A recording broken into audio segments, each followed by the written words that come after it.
नमस्कार, सुबह के 10 बजने वाले और बिहार की तमाम अपडेट खबरों के साथ मैं हूं आप सबके साथ अनूप। शुरुआत एक बड़ी खबर से करते हैं। बांका मदरसा ब्लास्ट मामले में जांच अब तेज हो गई है। आज फिर बांका पहुंचेगी एटीएस की टीम। एटीएस आज यहां जांच करेगी और जांच का दायरा बढ़ सकता है। विस्फोटक के प्रकार की जांच होगी, वहीं धमाके में किसी मॉड्यूल का शक जताया जा रहा है, इसकी भी जांच होगी। हालांकि कल जांच के बाद एटीएस की टीम जो पटना लौट चुकी थी, नवटोलिया मदरसा में ब्लास्ट की जांच अब तेज हो गई है। क्योंकि बांका मदरसा ब्लास्ट मामले में जांच तेज हो गई है। आज एटीएस की टीम एक बार फिर जांच के लिए बांका पहुंचेगी। धमाके में किसी मॉड्यूल का हाथ तो नहीं है, इस बात की जांच होगी और साथ ही जांच का दायरा भी बढ़ सकता है।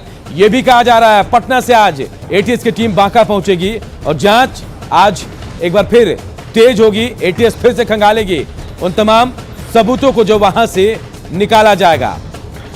तो धमाके के पीछे कोई मॉड्यूल तो नहीं है, यह शक शुरू से जताया जा रहा है, इसकी भी जांच होगी। और 7 सदस्य टीम है एटीएस की जो आज बांका पहुंचने वाली है।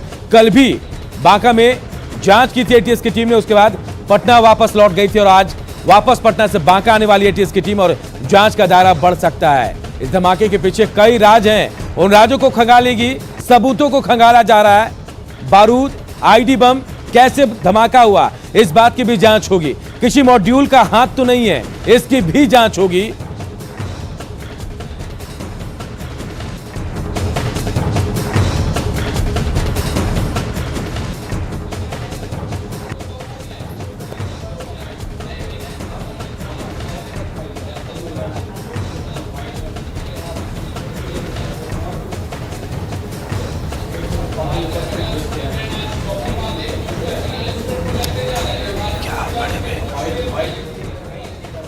तो एटीएस की टीम आज देखिए एक बार फिर बांका पहुंचने वाली है। मदरसा में हुए धमाके के बाद आज एक बार फिर जांच का दायरा बढ़ सकता है। कहा जा रहा है कि किसी मॉड्यूल का शक जताया जा रहा था, उस पर भी इन एटीएस की टीम की नजर होगी। हालांकि इस धमाके को लेकर कई सवाल भी उठ रहे हैं। धमाके में जो इमाम मारे गए हैं उनके बारे में कहा जा रहा है कि तबलीगी जमात से उनके ताल्लुकात थे, उसकी भी जांच होगी।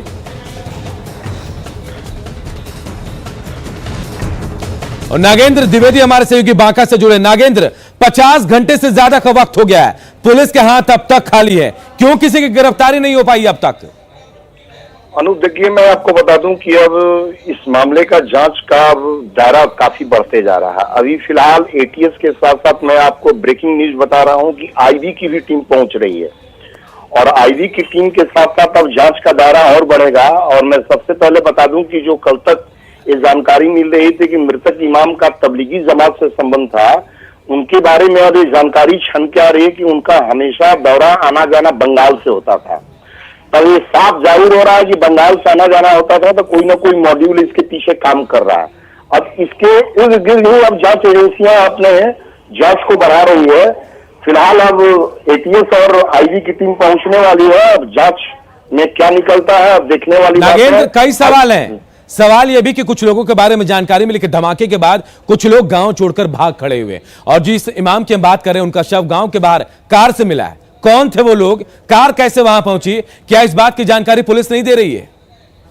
देखिए मैं आपको बता दूं कि कार का फेंकने का जहां तक मामला है वो एसएफएल की टीम के वहां पे थी और वहां सारे पुलिस पदाधिकारी भी थे। ये हम लोगों के सामने की बात है जी। एक्चुअली ये काफी प्लानिंग के साथ किया गया था। कार आने के पहले वहां महिलाओं का पूरा समूह जमाना पूरे रोड को जाम कर लिया था और वहां पे पहले से खाद की व्यवस्था कर दी गई थी। जब तक वहां पे कार आया तब तक आदमी इधर से नहीं जा पाया और महिलाएं और पुरुष जो थे वो कार को भगा दिए। पुलिस को हम लोगों ने जानकारी दी कि यहाँ पर 100 फेंका गया है। पुलिस उसकी तहकीकात में जाने की तहकीकात में लगी हुई है, लेकिन अब तक ये नहीं पता चल पाया कि किसने कार से 100 को फेंक के भागा है। उसकी नागेंद्र, जो लोग गांव से भागे थे धमाके के बाद, जो लोग गांव से भागे थे उनकी पहचान हो पाई, उनको गिरफ्तार किया गया, पूछताछ की गई उनसे? मैं आपको बता दूं कि कल आईजी भी अपने जांच में और हम लोगों से बात में बोले कि गांव ग्रामीणों का भागना और मदरसा से जुड़े लोगों का भागना एक काफी लोगों को अचंभित कर रहा है जी। तो अभी तक कोई भी सामने नहीं आ रहा है। इसकी भी जांच की जा रही है कि आखिर धमाके के बाद से ग्रामीण या मदरसा से जुड़े लोग क्यों भागे हैं, फरार हैं। इससे और शक गहरा होते जा रहा है। अभी तक कोई भी सामने नहीं आ पाया। अब तो कल से महिलाएं भी निकलना बंद कर दी हैं। नागेंद्र, एफएसएल की टीम भी कल पहुंची थी 50 घंटे के बाद, क्या कोई जानकारी मिल पाई? धमाका कैसे हुआ? बारूद था, आईडी था, कैसे हुआ यह धमाका? अभी तक इसकी पुष्टि कोई नहीं कर पा रहा। स्थानीय पुलिस या जो भी एजेंसी आ रही है इस बारे में नहीं कह रही है। एसएसएल का साफ कहना था कि यहाँ पे जो भी प्रमाण, जो साक्ष्य इकट्ठा किए गए थे उसकी फॉरेंसिक जांच के लिए लैब में भेजा गया है, वहीं से जानकारी मिलेगी। और अब वो लोग कुछ बताने से भी इनकार कर रहा है, अपनी जांच को बढ़ा रहा है लेकिन कुछ वो लोग बता नहीं पा रहा। लेकिन अगर किसी मॉड्यूल की बात करें नागेंद्र, हम किसी मॉड्यूल पर शक है तो मदरसे में धमाके का मतलब समझ नहीं आ रहा है। आखिर क्यों मदरसे को निशाना बनाया गया? देखिए, अब एटीएस से भी मेरी बात हुई तो एटीएस का भी यही कहना था कि हम लोगों के जांच का मकसद ही है कि ये पता करना कि अगर इतना व्यापक पैमाने पे विस्फोट हुआ है, इतना हाई इंटेंसिटी का विस्फोट है कि इसके पीछे बोलो उन लोगों का साफ इशारा था कि ऐसा विस्फोट के पीछे कोई न कोई मॉड्यूल होता है। और रही बात की मदरसा में क्यों था, तो जैसा कि कुछ गुप्त ग्रामीणों ने अपने नाम नहीं बताने के शर्त से बोला कि जब मदरसा में बम विस्फोट हुआ था उस समय मौलाना भी वहां पे थे और कुछ लोगों की मौजूदगी भी थी जी। इससे साफ जाहिर होता है कि या तो उस समय वहां पे बम बनाया जा रहा था या बम पहले से रखा हुआ था। बिल्कुल। तो देखिए, कई सवाल हैं। बांका के मदरसा में जो धमाका हुआ उसके बाद कई सवाल उठ रहे हैं जिनका जवाब बेहद जरूरी है। एफएसएल की टीम पहुंच चुकी है, जांच कर रही है। आज एटीएस की टीम भी वहां पहुंचने वाली है। जांच का दायरा बढ़ेगा और यह भी कहा जा रहा है कि मॉड्यूल हो सकता है इस धमाके के पीछे, उसकी भी जांच होगी। बहुत बहुत शुक्रिया नागेंद्र।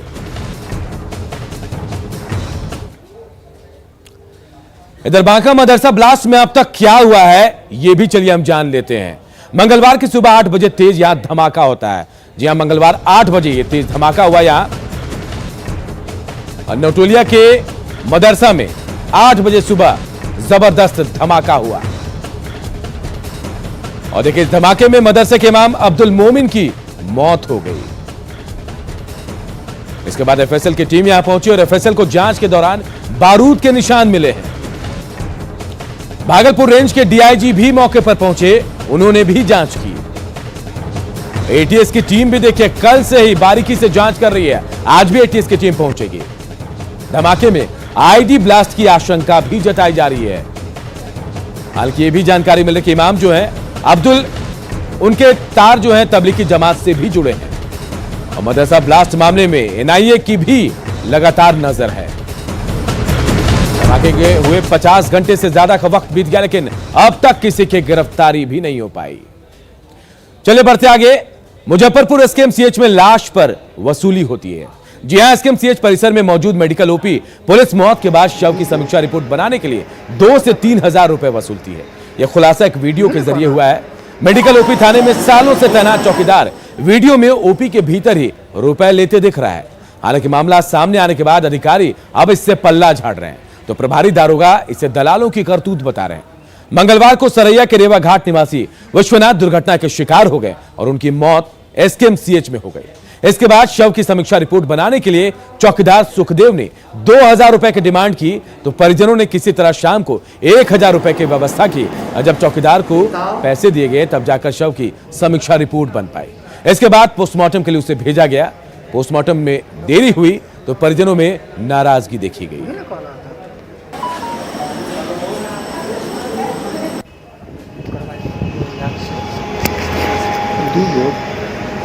तो करना पड़ेगा, मुझे ना कॉल आता।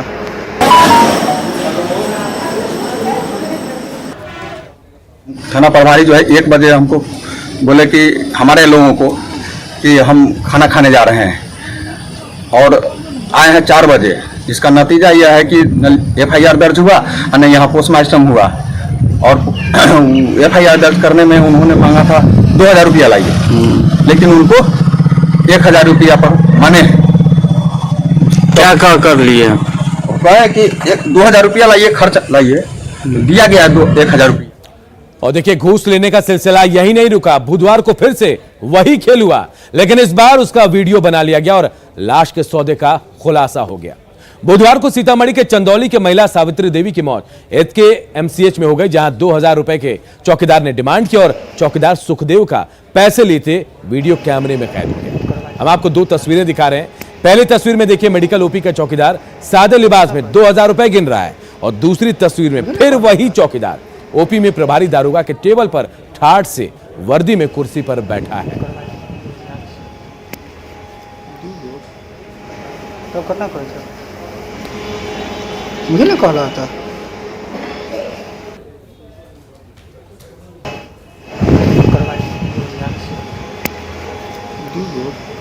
मेरे संज्ञान में इस तरह की कोई समस्या शिकायत नहीं आई है और इस कैंपस में हम लोग सारे मुस्तैद हैं। इस तरह का किसी भी तरह का यदि कोई शिकायत आएगी तो हम उस पर त्वरित कार्रवाई करेंगे। ऐसी चीज़ को हम बर्दाश्त नहीं करेंगे कि जो गैर कानूनी है वो काम यहाँ हो। ऐसा बिल्कुल गलत है। यहाँ दलालों के अड्डा है। प्रशासनिक तौर पर किसी प्रकार के रुपया नहीं लिया जाता है। सरकारी जो सुविधा है उपलब्ध, जैसे पोस्टमार्टम करने के बाद उसको जो है एम्बुलेंस दिया जाता है, वो सारी चीज़ यहाँ दिया जाता है ताकि उसके घर तक पहुँचाने के लिए। मृत्यु समीक्षा रिपोर्ट बनाने में 2000 रुपया लिया गया और दूसरे से 3000 रुपया लिया गया। उस पर कहा जा रहा है एम्बुलेंस पर नहीं है। नहीं, ऐसा गलत है। कागज बनाने पर ऐसा गलत है। ऐसा कुछ नहीं है। हालांकि एसकेएमसीएच के मेडिकल ओपी प्रभारी कहते हैं कि एसकेएमसीएच में दलालों का अड्डा है, लेकिन जो तस्वीरें कैद हुई ये साफ कर रही है कि दलाल कोई नहीं बल्कि चौकीदार ही यहां दलाल बना हुआ है। एसकेएमसीएच मेडिकल परिसर में स्थित पुलिस आउटपोस्ट पर गंभीर आरोप लगाए गए हैं। एक मृतक के परिजन ने आरोप लगाया है कि मौत के बाद जो मृत्यु समीक्षा रिपोर्ट बनाई जाती है उसके लिए यहां 2000 से 3000 रुपए की मांग की जाती है। सरैया में सड़क दुर्घटना में एक व्यक्ति की मौत हुई थी और उसकी मृत्यु समीक्षा रिपोर्ट बनाने में पुलिस ने 4 से 5 घंटे सिर्फ इसलिए लगा दिए क्योंकि परिजन 2-3 हज़ार रुपये देने के लिए तैयार नहीं थे। उसके अलावे भी अन्य मामलों में भी इस तरीके के आरोप लगाए गए हैं। हालांकि एसकेएमसीएच के अधीक्षक ने और यहाँ के ओपी प्रभारी ने इन तमाम चीज़ों से प्रथम दृष्टया इनकार कर दिया है, लेकिन उन्होंने यह माना है कि यदि ऐसी शिकायत उन तक लाई जाती है तो जांच होगी और जांच के बाद कार्रवाई होगी। कार्रवाई कितनी होती है ये तो बाद का मसला है। फिलहाल जो आरोप है वह बेहद गंभीर है। सुधीर कुमार, न्यूज़ 18, मुजफ्फरपुर। और अब बात मौसम की। अगले 48 घंटों में बिहार में मानसून के प्रवेश की संभावना जताई जा रही है। मौसम विभाग के मुताबिक पश्चिम बंगाल से होते हुए पूर्णिया के रास्ते बिहार में मानसून प्रवेश करेगा। मौसम विभाग के मुताबिक कई जिलों में भारी बारिश और वज्रपात होने की संभावना जताई गई है। मौसम विभाग से जानकारी दे रहे हैं हमारे सहयोगी रवि एस नारायण। अगले 48 घंटों में बिहार में मानसून प्रवेश करने वाला है और मौसम विभाग के मुताबिक पश्चिम बंगाल के रास्ते पूर्णिया होते हुए बिहार में मानसून प्रवेश करेगा, जिससे बिहार के तमाम जिलों में भारी बारिश की संभावना है। और आपको बता दूं कि मौसम विभाग के जानकारी के मुताबिक ऐसा 6 साल में पहली बार होगा कि जब मानसून अपने समय से 2 दिन पहले बिहार में प्रवेश करेगा।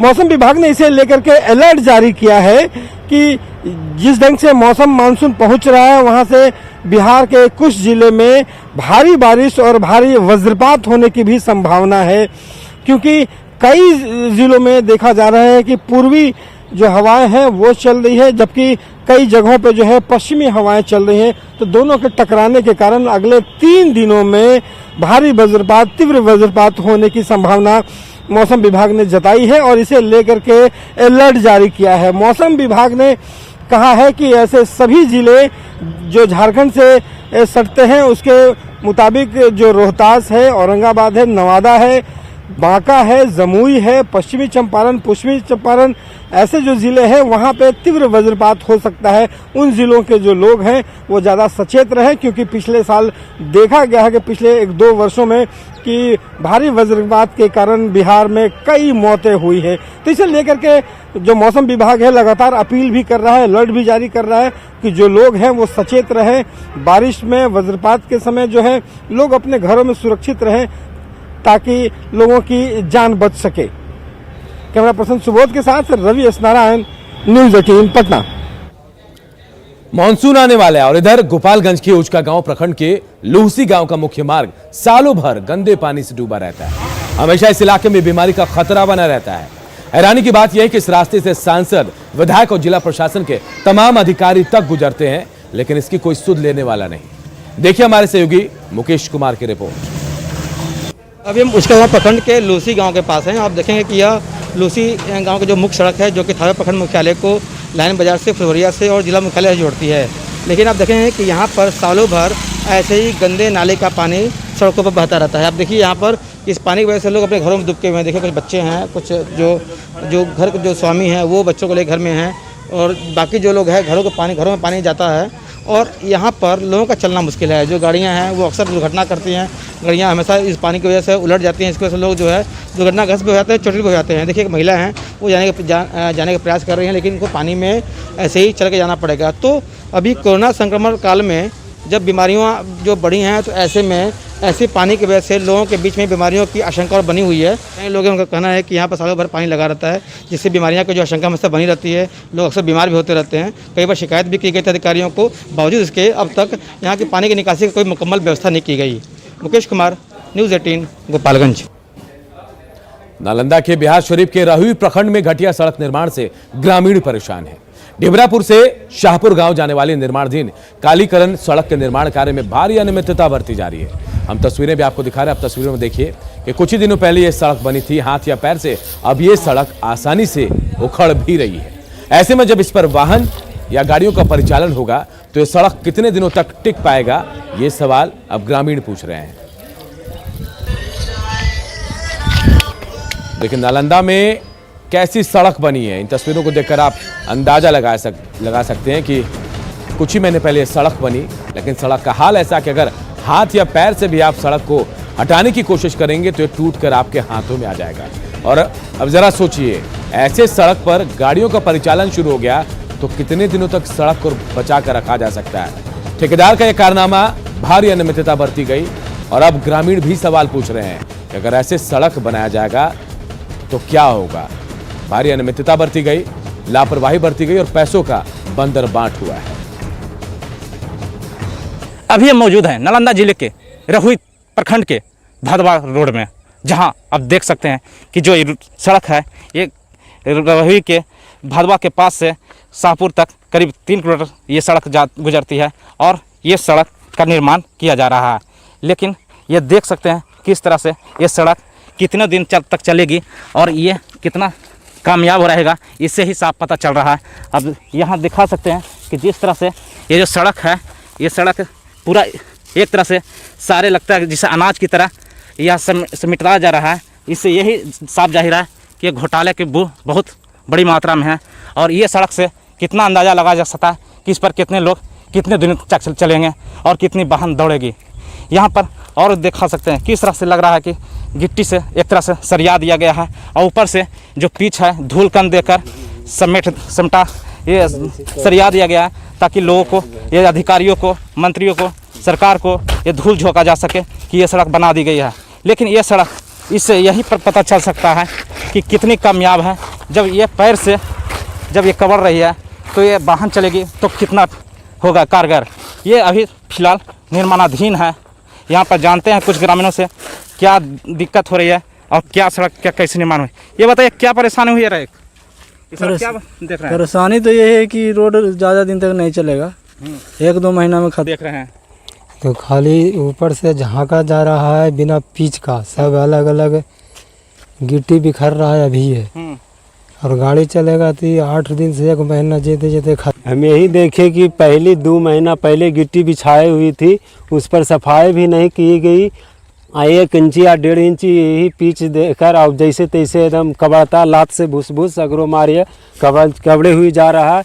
अब मटिए पर कोई सफाइया नहीं है, ऐसी पिच हल्का देके पिच किया जा रहा है। भस लात से एकदम बालू की तरह उगता जाता है पूरे। कि यहाँ पर जो स्थानीय लोग हैं और ये जो ग्रामीण यहाँ यात्री आवागमन कर रहे हैं, जो सभी लोग का एक ही कहना है कि ये सड़क 5 साल तो दूर, ये 10 से 15 दिन में ही सिमट कर रह जाएगी। और जिस तरह से ये घटिया निर्माण कराया जा रहा है उसकी जांच की मांग कर रहे हैं। नालंदा से न्यूज़ 18 के लिए अभिषेक कुमार।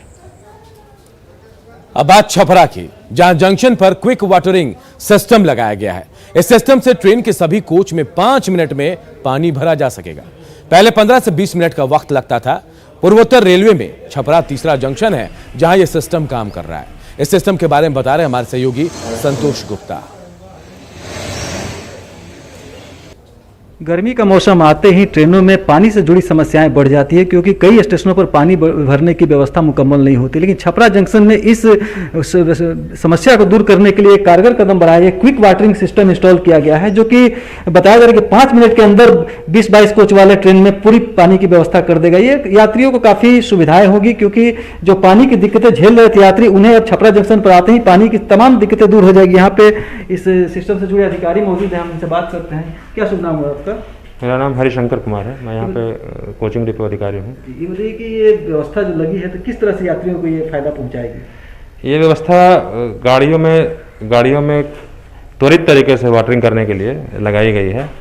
इसके लग जाने से अब जो गाड़ियों में, अब जैसा कि उन्होंने बताया कि लगभग 5 से 7 मिनट या मिनिमम हम लोगों ने जो डिज़ाइन किया वो 5 मिनट का है। 5 मिनट में ये 22 कोच की गाड़ी को कंप्लीट वाटरिंग कर सकता है।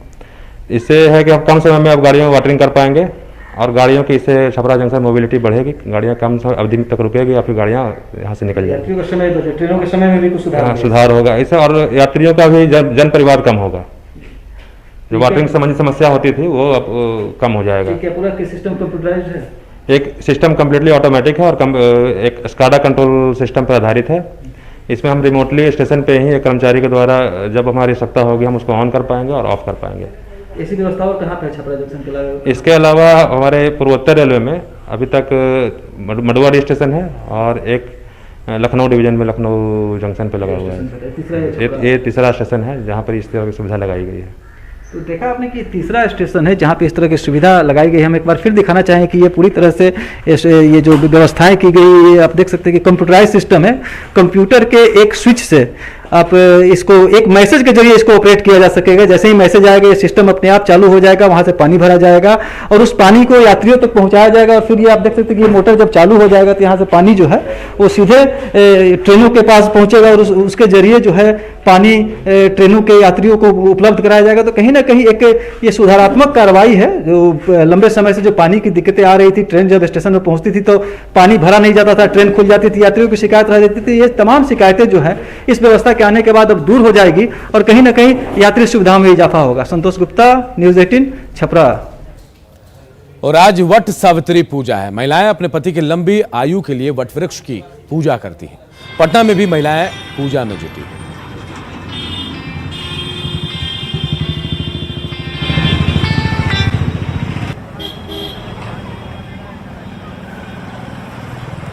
दिमाग लगा रहा है। और भाई तो तस्वीरें हम आपको पटना के दिखा रहे हैं। वट सावित्री पूजा है आज और पति की लंबी आयु की कामना आज महिलाएं करती हैं। वट वृक्ष की पूजा की जाती है, दिन भर व्रत रखती हैं महिलाएं। बेहद अहम आज का दिन। बिहार की तस्वीर, बिहार की राजधानी पटना की, जहां व्रत और पूजा करते आप इन महिलाओं को देख सकते हैं।